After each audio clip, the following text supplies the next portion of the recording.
Yay, mother. Yeah, I can't say it. It's too early to say it. But this is $200. So you don't want it? Shut up and take my money.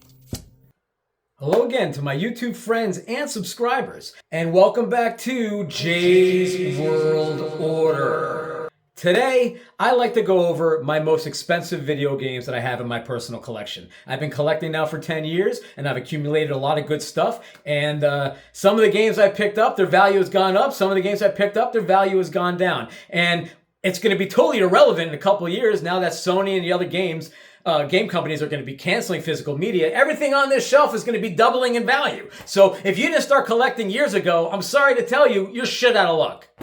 So the first game that I did pick up a couple years ago was Predator Concrete Jungle. I picked up this game in New Jersey for $60.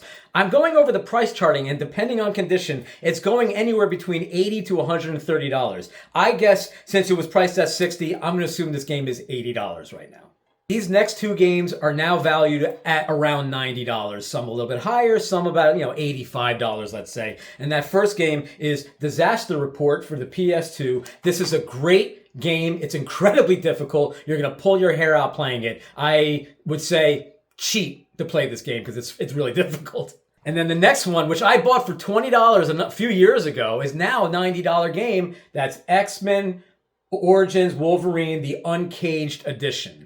I'm going to say this much. Thank God Ryan Reynolds and Hugh Jackman made that Deadpool Wolverine movie, because you just increased the value of that Wolverine game. And this Deadpool game is now at about $109 to $110 game I got for, yeah, that's right, $15.99. Back in, 2021 or something like that? Yeah, man. Thank you, Ryan Reynolds, for making that movie. You just increased the value, and it's just going up and up. So if you can find this for a good value, get it, because it's just going up. I got it for $16. It's now $110. All right, the next game that is one of the highest value games in my collection actually has lost nearly $100 in value because Sony decided to re-release all the goddamn Marvel vs. Capcom games on PlayStation 5. This game was like $230 just a couple of years ago. Now you're looking at about a $130 game. So that's really disappointing. You also dropped the value of my Marvel vs. Capcom game on PS1. Thanks a lot, Sony. Go fuck yourselves again! All right, the next two games are valued at around $130 right now. And the first one is I got for $40 back in 2019, The Punisher on PS2. This game is jumping in value so much. If you could find it for under $100, get it. Okay, the next game I'm actually kind of surprised is almost as equally valued as the Black Label on PS1, and that's Castlevania Symphony of the Night. I really can't say that much about this game except for the fact that it's perfect. All right, the second most expensive game in my collection is one of my most prized possessions that I personally own in my collection, and that is Die Hard Arcade for the Sega Saturn. I bought it for $200. It's valued between $180 and $200 still, so it's stable at where it's at $200.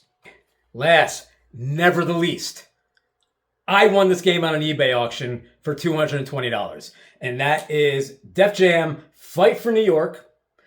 It's still around $220, $230. It can go to $180, $190 depending on condition. I actually think the price of this game is going to drop at some point because there's still so many in circulation. I see them all over the place. So I'm happy I have it. I love playing it. I still play it. And if you haven't played it, shit, it's a freaking classic.